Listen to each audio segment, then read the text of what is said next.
I did a market last summer, a smaller market. I sold out every time. It was fantastic. But what I realized is it was a town. So I'm in south of our town, and this market was in the town north of us. So really, it'd be like 25 minutes from somebody in that area to get to me. Realistically, those customers are probably not going to trek all the way down to where I am because I want my customers to come to my porch pickups ultimately. Mhm. You want to target who your customer is and how you would like them to purchase from you. Welcome back to another episode of the Breadwinner Podcast. I'm your host, Caroline, and I am here with a guest today. I love guest episodes, and this one is going to be so good. We are here with Kayce, and she's going to talk about her business, Trails End Bread and Blooms, and specifically about being unforgettable, making sure your community knows you exist, and some really practical kind of tips on how to do that. Kayce, I am so excited for today's conversation. Will you kick us off and tell us a little bit about who you are and how you got started? Yeah, definitely. Thank you for having me. I'm so excited to be here. And yeah, so I started my Sourdough Microbakery. I officially opened at the end of February last year. So I just had my 1 year anniversary, which is surreal to see like the full year and how far it's come. Like I grew up in a pretty rural area out on the West Coast. I'm in Illinois now in the suburbs of Chicago. But I grew up on an island where like literally it was like road stand flowers and just farmers markets and just it was like a little slice of paradise. And I live in a very suburban community now, but I always told my husband, like, I want the roadside flowers and bread, like at the end of our driveway. And he's like, absolutely not.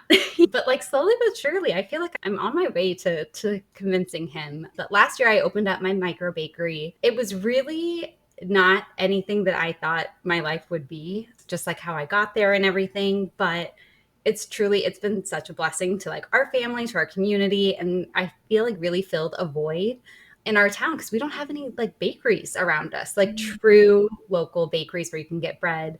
You have to go a few towns over. It's been really great. I love that. Yeah. And your flowers behind you. Yeah, well, I didn't grow those ones yet because mine are, I just started actually my first seeds. I started yesterday, but in a few months we'll have some out there. But flowers are like truly gardening in general. I've had a garden of my own for the last, ever since we've had a house. So I guess 13 years or so, I've always had a garden. And then about 3 years ago, I started really, I made ours really big at our Mm. house that we're in now. And I really started with a lot of flowers. So I used to always do veggies and the typical tomatoes and cucumbers. But once you go down the flower path, it's addicting. So it's a lot of fun. I really enjoy it. Yeah, it really is a great creative outlet because I'm artistic. I'm a Pisces. Not that I'm not super into zodiac, but I definitely have that side to me. But I'm a horrible artist. That's not me. But I feel like flowers and even baking gives me a way to that side of myself. So I love that. yeah. Yeah, you don't need to be a painter to be an artist, to be Well, artistic. right. Yes, I agree. So That's yeah. so neat. Mhm. So you said you started selling in February. Happy anniversary. Thank you. Um, what made you get started selling bread? Okay, I don't know if you were on Instagram in 2023. There was this bread challenge going around. It was like bake bread 365 or something, but it was this challenge where you bake all of your bread products at home for that year. So that was in Mm. 2023. And so I started a New Year's resolution. I'm going to do all of our bread products at home. So no matter if it was like tortillas or muffins, bread, anything. And so I started with that. Like I didn't make it. Okay. I didn't make the whole year. I made it till June, but I was baking a ton and it really challenged me to try and make all of those different things. And then my son, he was in kindergarten at the time. And so I talked to other moms at pickup and they knew that I was doing this. And they're like, would you ever sell? I'm like, oh, no, I think that would take the joy out of it for me because I really just do enjoy baking. And then I was laid off from my job and I was part time from home, which is every mom's dream to have a job like that. And I was like looking for something else. And there's really not many things that fit that bill. I was like, maybe I could find something with this. And then I came across another micro baker, Christy from Meadow Hill Breads. She actually lives in Illinois too. And I was like, wait, she's selling sourdough from her house. And I hadn't seen anybody do that before.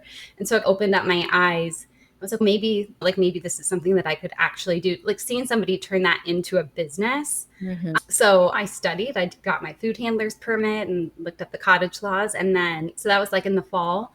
And then I officially, once everything was like signed and sealed, opened up in February. And yeah, so it's just been a year now and it's been great. And it started really small. Like, again, I didn't have intentions of turning into a crazy business, but I think that's almost like the best way to go about it. Like it needs to be natural and from your heart, and people feel that, I think, too. Mhm. It's been really wonderful. I love that. I Yeah. love to I think there's so much power in seeing what's possible from someone else. There's Yeah. so much that we wouldn't even know could be a possibility until we see someone else doing it. Absolutely. Yeah. And actually, I had one of my son's friends, his mom has a bakery. She's a good friend of mine. She does like the decorated sugar cookies, which, again, like I said, I'm artistic, but like I could never Mhm. can do all of those details and all of that. And I always admired her. So she was a great resource for me to have too, of getting your insurance and everything in line and all of that kind of stuff. So it's just like really seeing somebody else like carving that path for you, and then you can do with it your own way. Of course, everybody's business is Yeah. going to be unique to them, but it definitely makes a difference having somebody to look to for guidance. Yeah, totally. So as you were getting started, what were some of the first steps that you took or as you took ownership and made it start to look like your own? What did that look like for you? Yeah. Okay. So I started small, like I said. So I think I was baking like 5 to 10 loaves a week. And I didn't want the joy to be removed from the baking. Like I always wanted to be happy I was doing this. I wanted to work around my kids' schedule. And I started really small. And it was very much, like I said, I have school age children. So I think that really helps me in like having a community to sell for or sell to rather, and getting the word out there. Mm. But what really helped me, and truly I think has helped me to this day, and I feel like it's almost silly, but really, like I said, I wanted that like end of the driveway like stand, is another mom in the neighborhood. She has like an Etsy business where she makes signs for people. So I'm like, could you turn my logo into a mailbox sign? So she did, and I have this cute little sign still hanging from our mailbox. I used to only put it out there for pickups, and I was like, we have a lot of walkers in our neighborhood. Let's just leave it up Mhm. always. And it took some convincing of my husband because he's really, Kayce, we don't need to. But we're in a neighborhood of, I think it's 500 homes. Like I said, very suburban, and there's lots of walkers. So like it just hangs there, and people walk by, and whether they look it up right away or the name just sits with them, they know that I Mhm. exist. And I think that's so much of your business is putting yourself out into your community so that people know you're there. Like I see all the time, I'm sure you're probably on some of these like Facebook groups too with other bakeries, and people are like, I just set up Hot Plate now. How do I get the word out? And I'm like, Hot Plate's not going to get the word out for you, right? Hot Plate is great for your customer base and keeping them, but they're not going to do any of the advertising for you. You really have to market Mhm. yourself. So that I really think has been huge for my business. I did a poll, I don't know, a couple months ago asking, and I think about half of the people found me from that sign. So it's really cool Wow. to see like full circle. And whether that's they found me and looked me up from that. I had a customer, it was around the holidays. They had just moved to the neighborhood and she was trying to find a bakery, found me through a Google search, but then recognized my name from the sign. So she said, wait, that's in my neighborhood. So whether it's, it's directly immediately they look me up or it's later and they just remember the name, it's there. So Yeah. There's statistics, and I've heard different numbers, but anywhere from 7 to 21 touches or, like, context is what people mhm, need before they're ready to, like, make a buying decision. yeah. So, like, just the visual, like, seeing your logo on your sign, seeing you showing up in Facebook groups, I'm sure all of those contribute and then Oh, make the absolutely. connection. Yeah, and I remember listening to one of your podcasts a while ago too, and I think it was the Facebook one in general, and just about being a part of your community. I've been part of our local moms Facebook group for 8 years now, a long time, and I've sold my kids' clothes and old stuff on it, or I've talked about restaurants, but I've been very vocal in it. And then once it was time to launch my business, it was well received that way too, because I think like I had been a presence in it. Actually, one of my first, I don't know if it was my first pop up, maybe it was my second, but I had two ladies come by who live in my neighborhood, older retired ladies. They saw that I was doing this pop up at a cute little shop in our town. And they're like, we just wanted to come by to meet you. We live down the street. And they ordered something. But again, they had seen the sign, but then they saw it on Facebook. And it's just making that connection, getting yourself out there. That's the only way. If you don't put yourself out there, people won't find you. You really do need to be your biggest advocate and just sell yourself, sell your business and get your bread out there, whatever you're selling, right? Because it's the only way to do it. I think I see that pretty often where people, maybe they start with their inner circle, their Yeah. family and friends, Mm-hmm. and then they're frustrated or discouraged that they're not being seen Yeah. by a wider group. Yes. And for me too, I know it was probably like a good couple months before it got out of my bubble. And then once you do get out of your bubble, like your first customer that you don't know is so fun, but so scary. And now it's normal, but we're fortunate enough to have a decent amount of family in the area. My husband's family, like I said, I'm from the West Coast, but a lot of them don't live in our town. So they would drive 20 minutes or a couple towns over, which is so nice of them to still support me from not literally down the road. But yeah, it's your bubble and then word spreading through those other people too, because that person knows that person and then it builds. And that's the only way that it's genuine. And I think that's the best form of advertising really is the word of mouth. You can pay for advertising. Plenty of people do it. And I'm sure it works well, but the real true, I think what gets you the most is when somebody truly refers your business and it's like, she has the best bread or scones or whatever you're selling. I totally agree. What do you think the magic is about the word of mouth? I think that just for anything, even when you think about influencers online, right? Like having somebody that has tried the product and when you trust them, if it's somebody that you trust, you know, you're not just getting sold on something. When somebody buys an ad, it's like, who's saying it's good? They spent $300 to be in this magazine or whatever it is. I think that, you know, when you trust the person that it's coming from, or maybe like somebody had your bread like at a party, right? Posted something and then you got to try it. It's really, I think it's just more honest. You can, you know, you can just trust it. Mm-hmm. Yeah, I think that's, yeah, I think you're so right. It comes down to the trust and so much more likely to trust a person that you know Right. personally than just Correct. the ad online. I Yeah, love that. definitely. Let's back up a little to kind of when you were first getting started, those first Yeah, couple of months. What are some of the biggest challenges that you faced in the beginning and how did you overcome? definitely. Okay. Like I said, I started pretty small and in February. So my first holiday was Easter and I definitely bit off more than I could chew. Planned it all out and I was like, I know I have the time to bake these things, but I had never baked that much one time before and it was a holiday. So I feel like there was like added pressure. I think I did a Saturday pickup for Sunday. I usually always do Friday pickups and I was scrambling. It was pure chaos. It all worked out. I got everybody's orders out, but it was really realizing that I needed to prep more ahead of time, even like my labels or my box assembly. Or it's such a difference when you do loaves, as like last week I did 72 loaves. That is just the prep that goes into each of those things when it comes down to delivering the product is so different. The doing one more coil fold on an extra bin of dough doesn't take much time, but putting the loaf in the bag with the label and all of that really is what adds up when you're like kicking it out the door for your Mhm. pickups. So Easter was my biggest order to date then, and it was chaos. And I learned a lot from it though, in terms of prepping things ahead of time and just knowing what I could truly handle. You know, it was also different Mhm. for me because, like I said, I usually on Fridays, so my kids would be in school. And then it was a Saturday, so I had my whole family home with me, which, like, I am very much a introvert and I need my space and I like to work alone. Like, it's just how I am. I love people, but if I am down to the wire, it's like I just need to boom, boom, get it done. Mhm. So it was also hard to be a mom and get this done for a holiday. So it was a challenge. It was definitely a challenge. So if you're new to this and you have a holiday coming up, just set good expectations for yourself, is what my advice Mm. would be. Yes, the expectations. I went through a similar thing because I started in September of 23 and did Surprised. the same whole thing on for Thanksgiving, did off way more than I should have.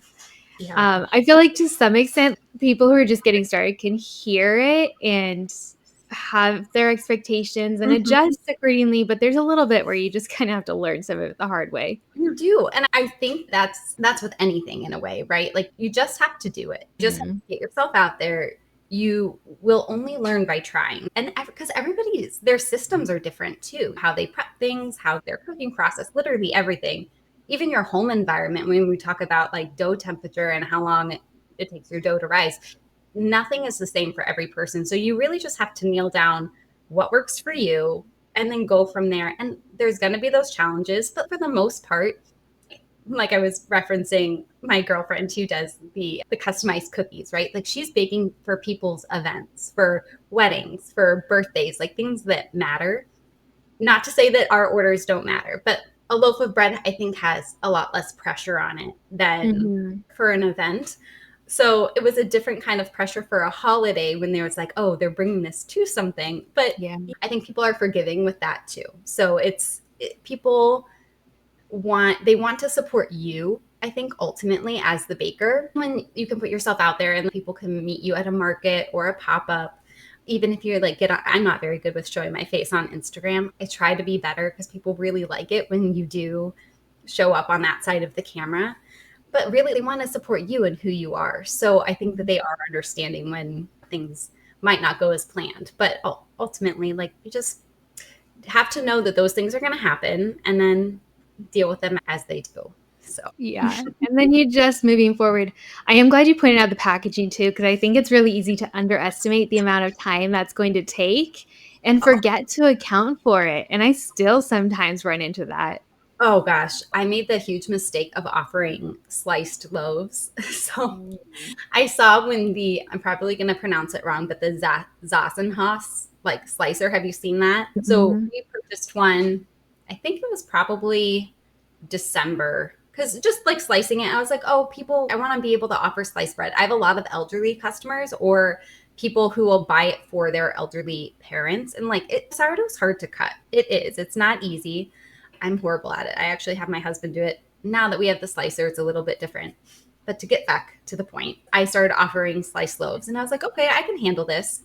Well, slowly but surely, the first week, I think maybe 10 people ordered sliced loaves.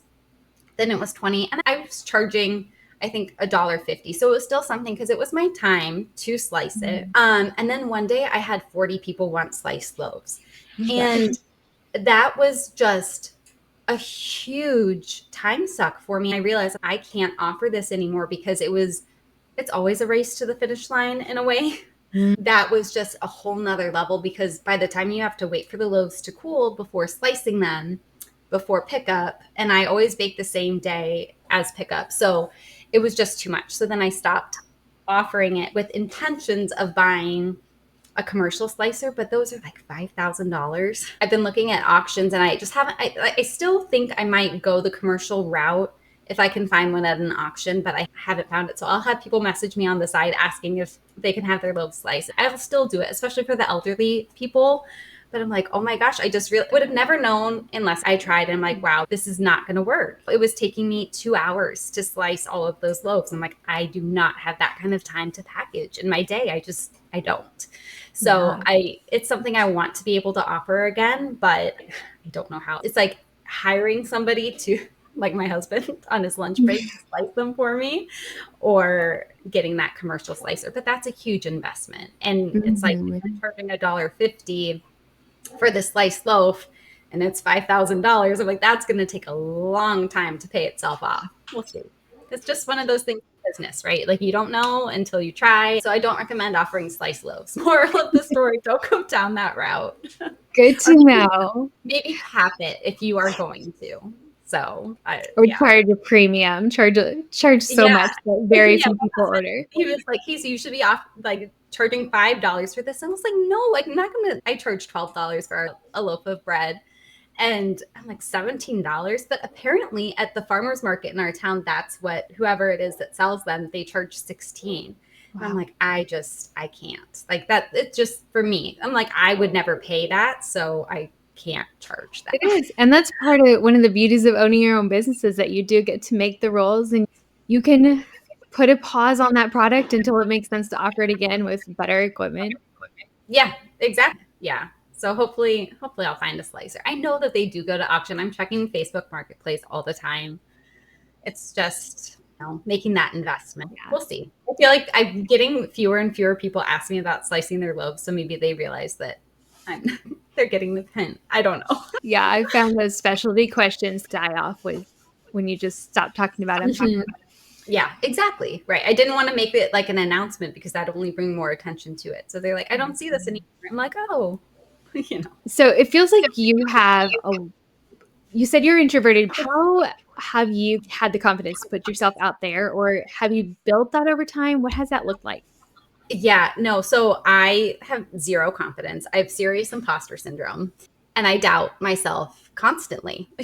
But I will say, once, kind of referenced before, once you get outside your bubble and you start having customers come that you don't know, you're like, oh, wait, maybe my product actually is good. And they order again. And you're like, wait, you actually like it? Like, this isn't just like a friend or family like ordering from you to support you. Although I appreciate that so much, like it kind of helped my confidence and realize this is a legitimate business. Mm. And I think the love languages, mine is definitely words of encouragement.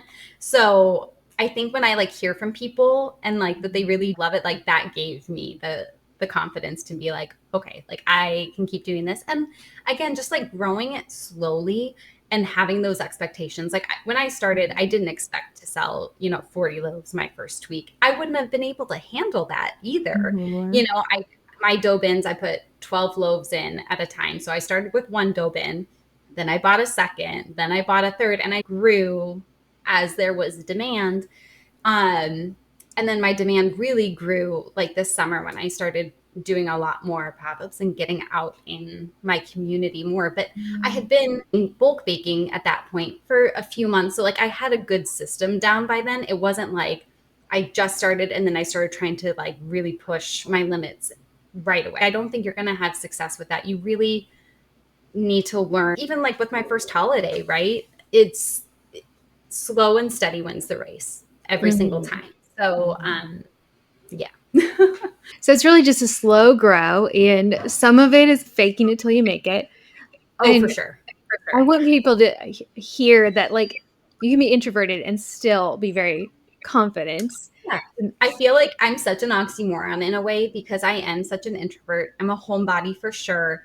I do love getting to know people, but it's Mhm. like I need to prepare myself for it. I think part of the reason why I like to do pop-ups is because it's in a shop, like a smaller shop. Like markets can be like our local farmers market. It's wonderful. There are so many vendors. It is pure chaos. I would not be comfortable in that environment. And so I think that that's honestly part of your business too, is you need to know like what you want your business to look like, who you are and who your customer is, and recognize that, gear it that direction, if that Mhm. makes sense. Totally. It Yeah. And coming back to you get to make the rules. You get to build the business that suits your strengths and Yes. brings you joy. I want to talk a little bit more about the pop-ups because you do Yeah. pop-ups rather than markets more often. And that was Yes. one of the things that you put in your topic that you wanted to talk about. Yeah. Tell me more about where do I want to start? Let's start about why you choose pop-ups and why you think they're effective. Okay, so I like referenced just now is I can't handle like the big crowds. They're just not for me, and I know that. I started with pop-ups kind of on a whim, not with the intention of doing them right away, but once I realized that they were really effective, I went full force. So I did my first pop-up in June. So I started in February, did my first pop-up in June once I had a good few months of experience. And I was fortunate enough that the owner reached out to me and she came to pick up. She found me on Instagram, I think, somehow, and then she came to pick up and saw like my bread and my flowers. Oh my gosh, this is so cute, it would fit great in my shop, and asked me to do a pop-up. So I did. So I had a cute little display, my garden bouquets, my breads, cookies, and scones, I think, were all I offered at the time. But what's so great about them, one, they're inside and air conditioned because humidity. So Chicago is very humid, and you never know. Like it could be a thunderstorm, it could just be a bad day, hot day, whatever it is for summer markets, and then people might not come. I think when you can be in a shop that, like, just product wise is wonderful. But more than that, I think the way you market them and why I have found them so great in building it is they're mutually beneficial. So when I do a pop up, like now reaching out to new businesses that might host me is say, hi, would you be interested in hosting a pop up? The way I do it, I set select amount of pre-orders. So I'm bringing customers to you, and then I'll make additional inventory to sell to your customers.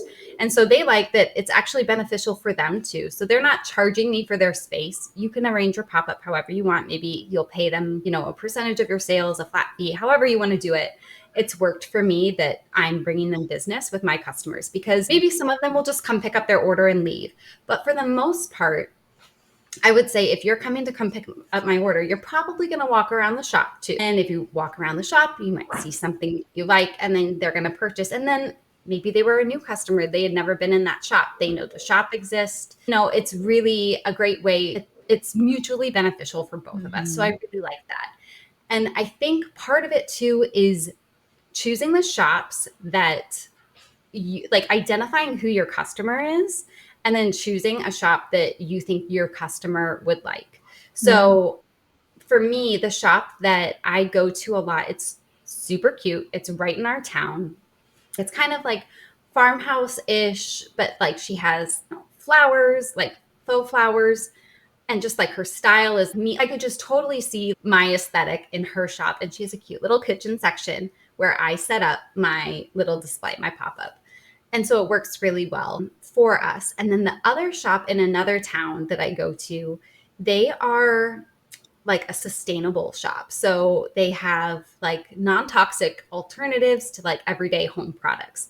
So I bake with a lot of organic ingredients. I'm not completely organic, but it's definitely like better choice option, right? And I use all organic flour.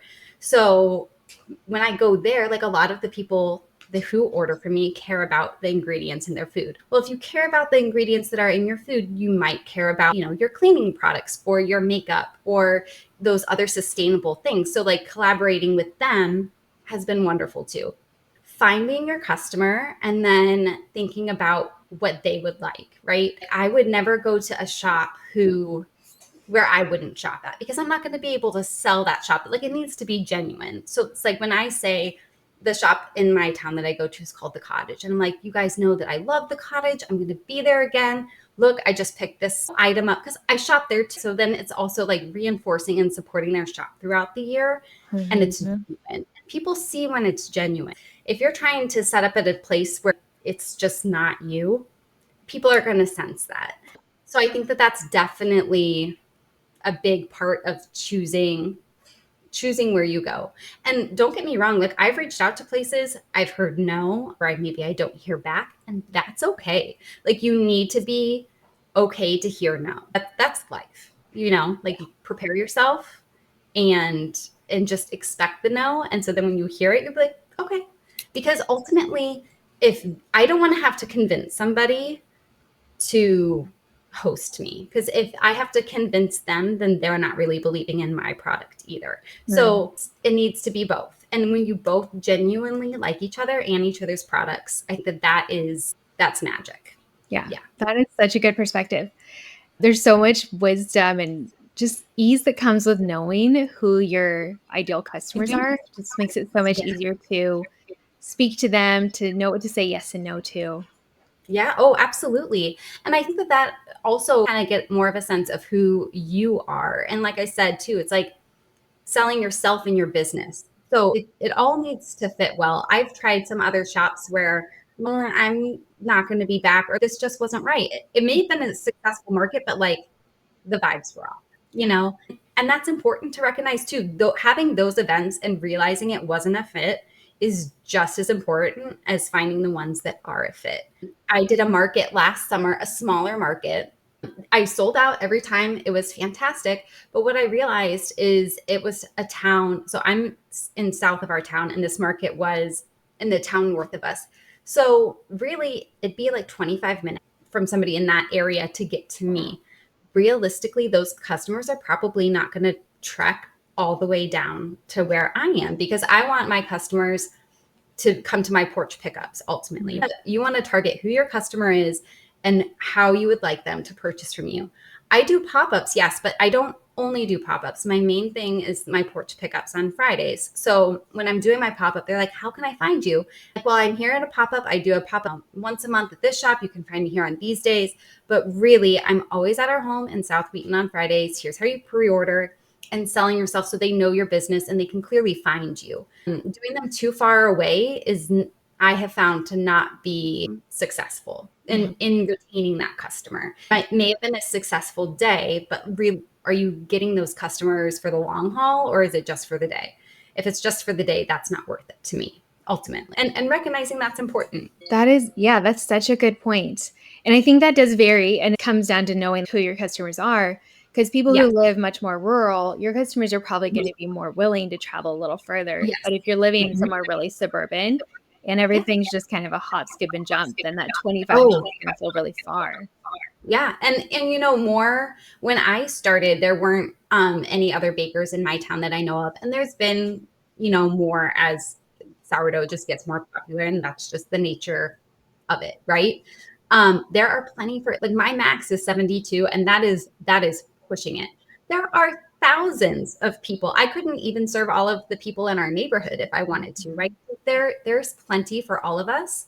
So leaving it to another baker to take those areas, let them have it and serve that community, that's totally fine. Yeah, you need to recognize you need to figure out who your customer is, how to get them, and ultimately how you want them to purchase from you going forward. And then once you like nail all of that down, you can start like delivering on those things and focusing your business, to tailor it to that. And then you'll find success, but you won't know until you just start. You can write all of that out, but you won't know until you just do it. That is so good. So, along those same lines, what advice would you give to someone who wants to start a pop up but really isn't sure where to begin, or they're like stuck in Yeah. analyzing and not taking just the Yes. forward action to do it? For sure. When I was trying to like expand after my first pop-ups, I like got such a high. I'm like, this was the best day ever. I sold so much. And I was like, let's do a pop-up every weekend, and I was reaching out to lots of places. And it just started with usually like an Instagram or Facebook message. And I would just say, introduce myself. I would tell them, I would be say, like, if you're interested in hosting a pop up, this is how it works. I'll bring my customers to you and then I'd bring additional inventory. If you're interested in chatting about them, I'd love to stop by so we can talk more about it. And of course, bring you some really good bread because, you want to meet them. Other people I've heard have had success just blindly going in with bread and seeing who's there that day. I've never done that. Like, I just couldn't. My confidence not there for that. But I think also you don't know if the owner is going to be there that day or if it'll just be an employee. And I think you need to talk to the owner, like that Mm. person be able to relay the message. But you want to go when they'll be there. So I think message first because maybe they're also not interested. Kind of puts them in a tough spot. Nobody wants to turn you down to your face, but like I mentioned previously, if they're not super into it, I don't want to force them to have me either because then it's just not going to be genuine. It won't be a fit. But yeah, just reach out and maybe they don't want to host a pop-up. Maybe you could even if they were going to have an event. Like I think I had told you before, like I've done pop-ups, but it's just been samples like during a wine walk or we have a chili cook-off. So that's more, people are coming through the shop. It gets word out. You can bring business cards. It's really nothing to the store owner other people like coming to your shop because you're going to have cookies or bread there to, for the people to eat. So it costs you your time and your supplies. It's such a good marketing tool in letting people try your product, getting yourself out there. And I think that pop-ups too, they kind of give you like a legitimacy in a way. Like when people know, oh, it's not just this home baker who, whatever, when they don't meet you, I feel like some people are really pro home bakers and other people are like, oh, like that's disgusting. Some people are not about it. But when they see you in the shop, a cute display, and like really, I think there's so much in like having a cute setup, make it aesthetically pleasing, and then people will find you and want to come back when they can taste your cookie. Like I did a wine walk in a town south of us now. Like I said, I've tried out lots of different towns in the area and figured out what worked. And when I had reached out to that store, initially it was going to be a full pop up that was going to bring bread and all of the things. And then I was thinking about it more. And I was like, if all of these women mostly were going on the wine walk, they're carrying their glass of wine. Nobody wants to carry around a big bread bag, a big bag with like bread and scones and cookies. Like the bags are big and heavy and obnoxious. And so I'm like, maybe it would be better if I just did samples. Knowing to what the event is going to be, gearing your event towards that, I think is important. Pinpointing that before you go. I had another event at that shop in another town that I still love to do events at, but it was kind of a dud too. Same thing, because people love the product, but they didn't want to carry around all of this stuff. Still, that was right before Thanksgiving, and I had so many people take my card. They knew that I existed, and they put a face to the name of the business. So all of those are definitely part of the process, but it's just really pinpointing what you think is going to be most effective for that event. Yeah, I love that. I don't think I've heard anyone else do that specifically, where you just simply offer samples without any Mhm. product for sale as a Yeah. marketing effort. And so I'm sure you had like your hot plate and they could just get on Yeah. your notification. I had a little sign in like that one. I think was more around. I think that was actually around Thanksgiving time too. And I did cookies, and I was like, hey, like I had plenty of people just eat the cookie. They didn't talk to me. That's fine. Like maybe they liked it, maybe they didn't. And then I had lots of people come. That was the best cookie I've ever had. And I was like, oh, this is how you order. I offer them baked or frozen. If you're hosting, frozen is like a great take and bake. You can pull fresh cookies out of the oven. Like people love to hear that. And this is how you order and where I'm located. And so it's really, getting your product out there. There's only so many ways that they can taste it. And like a lot of people are like, a chocolate chip cookie is a chocolate chip cookie. Okay, maybe it is, but like you can't stop into my bakery to just get one anytime. So unless like you are somewhere like your friend ordered from me or something else, there's really no way for people to really try it. So I think that those events are really a great way to help spread the word. I've even done to your kid's school, dropping off like a big box of like your cookies or your bread. Like I sliced up a whole bunch of loaves, and I do a cinnamon honey butter too. And so I dropped that off at my boys' school, and the teachers loved it. Maybe they're not going to order. Did they love it and would maybe tell somebody else? You just never know where that referral is going to come from. So really like giving is such a big part of this business. And I've heard a lot of people talk about that too. It's like you have to give to receive. And I totally agree. Yeah, that is so good. And I feel like part of that sometimes is approaching, like you said, you've reached out to so many local small businesses, and maybe they don't all want to host pop-up. But Yeah. have you found that has led to other opportunities that maybe you didn't see coming? Yeah, I'll say I feel like now, like these last few months, I feel like I've been doing a lot of reflecting on my business and on what has worked and what has not worked as well, especially gearing up for summer, because I feel like that's when we do more of our markets and events and things. Like everybody kind of hibernates for the winter, and now like spring has sprung. Oh, this is where I need to be. So thinking about summer, I told the shops where I feel like I've had the most success. I really want it to be more of a consistent thing, and I want them to be exclusive. That's just, I think, what's going to work for me now that I've tried a variety of shops and I have a customer base. I would rather be like, I am here the first Saturday of every month. And so that the shop owner, when they get, oh, when's Trails End going to be back? Be like, oh, she's going to be here the first Saturday of every month. Or the other shop be like, we're going to do markets on Wednesdays. That's when you can find me. And being more consistent with those, I think, will ultimately be more successful for me. If you're just starting out, I think you do need to just get your feet wet. I think you get out and try a variety of shops, markets, and locations and see what fits. And maybe you don't like pop-ups, and that's fine too. But I think until you get out there and you try it, there's just really no way to know. Because I will say, I'm sure you know, because you do markets, like it's a lot of work. Like just the whole setup process, like it is so much easier for me to have people come to my house for a Friday pickup than to pack it all up in the morning, no less, and get to the market on time or get to the pop up on time.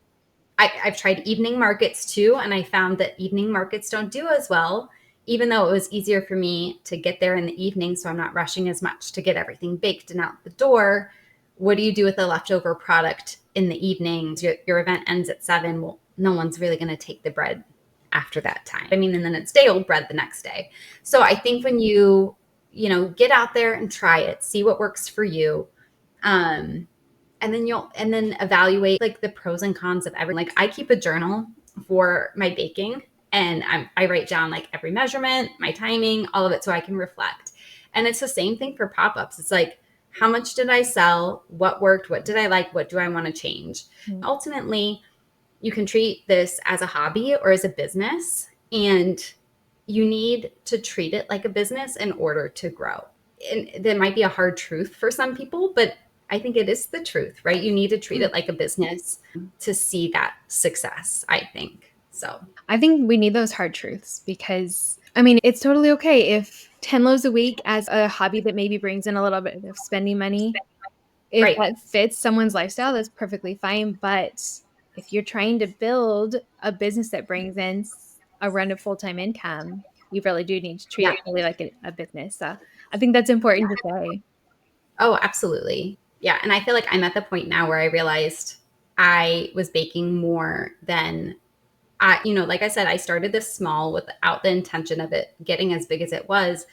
And I've been trying to meet demand. And I feel like this last month or so, like everyone's like, it's slow in January and February, And so I was like preparing myself for that.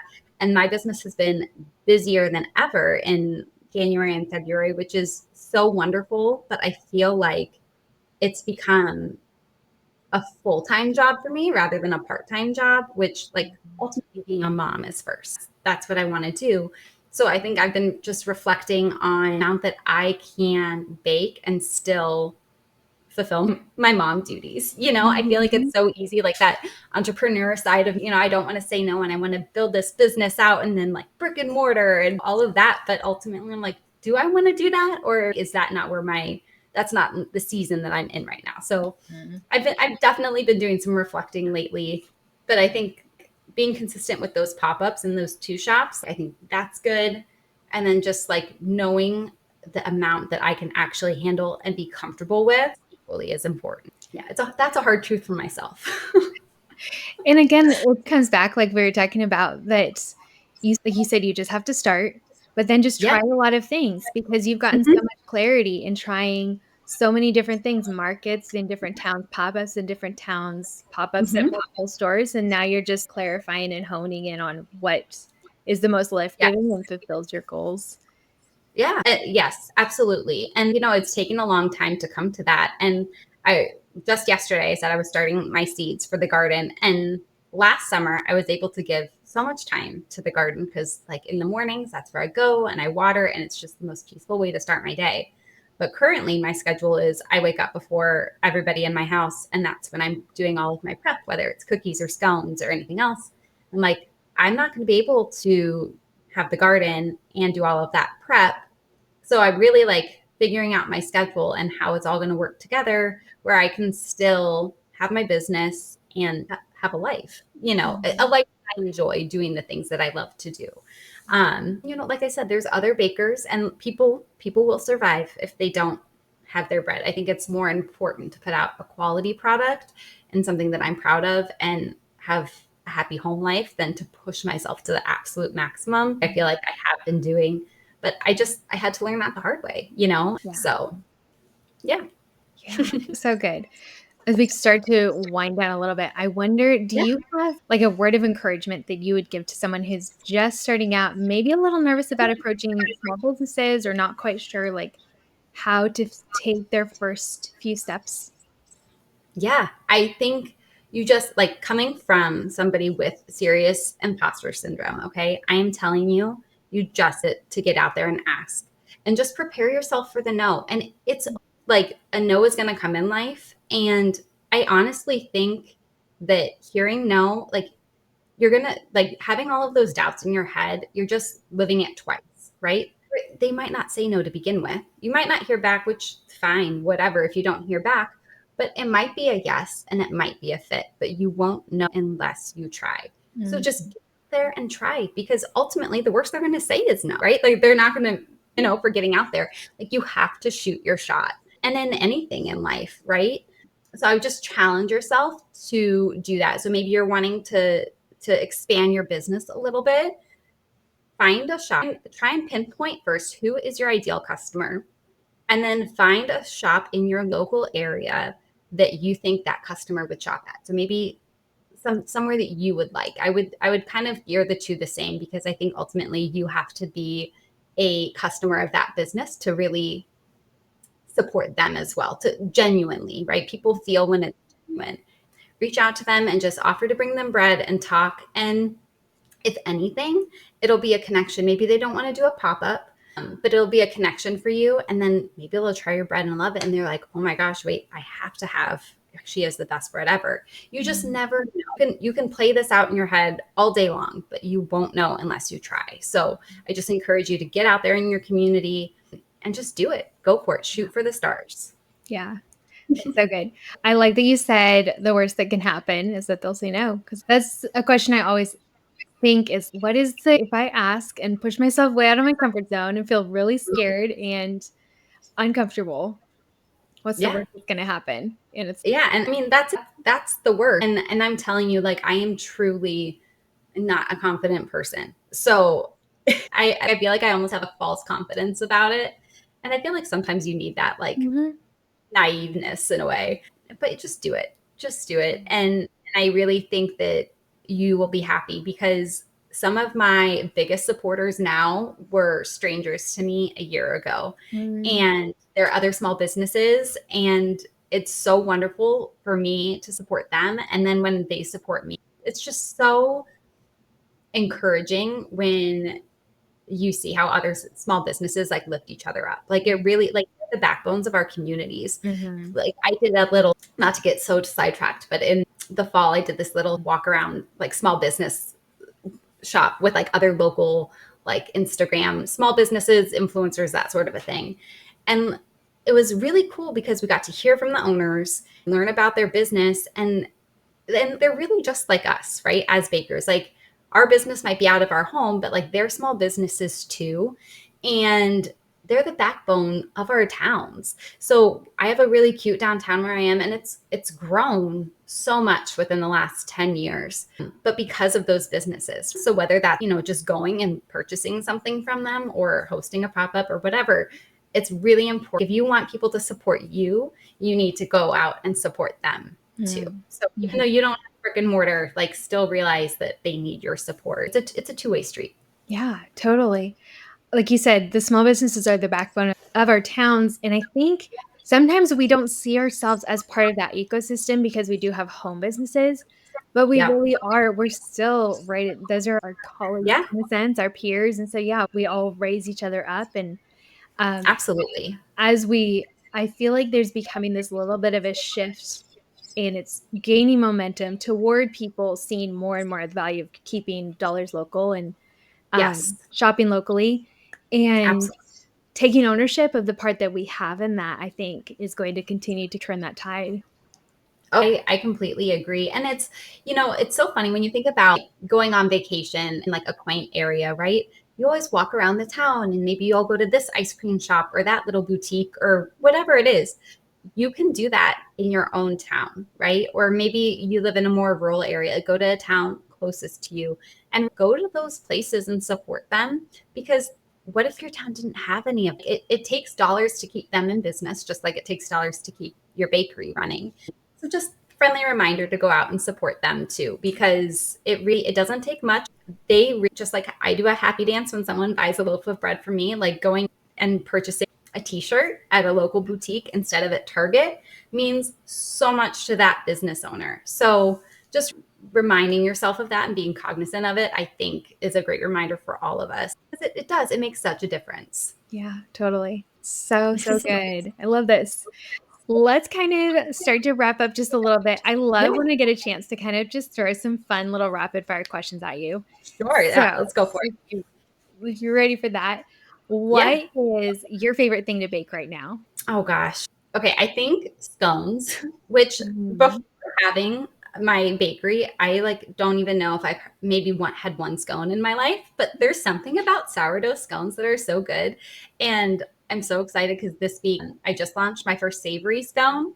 So Mm. I'm so excited for my customers to try that one. I just have I feel like they adapt to flavor so much better than loaves do. I can have more fun like with them. I love flavored sourdough loaves, but there's something about a scone with the icing and all of it I really enjoy. Yeah, they're really fun. Do you have a favorite Yeah. flavor? Okay, so my savory one that I just did, it's cheddar, spring onion, and garlic. A little egg wash on it, so it gets really crispy on the outside, and it's so good. And my son was home with me last week, and his favorite scone that I make is an apple streusel scone. But Mm. he said that they were tied. And I think for an 8-year-old to say that a savory scone is tied with a sweet scone, really, that's saying something. So I think it might be up. It I don't know. Vanilla bean probably has my heart, but the cheddar, spring onion, and garlic it's a good one. Wow, that sounds amazing. I'm inspired. Yeah, it's good. It's good. You should make it. Okay. Next question. What is one baking tool that you can't live without? My bench Mm. knife.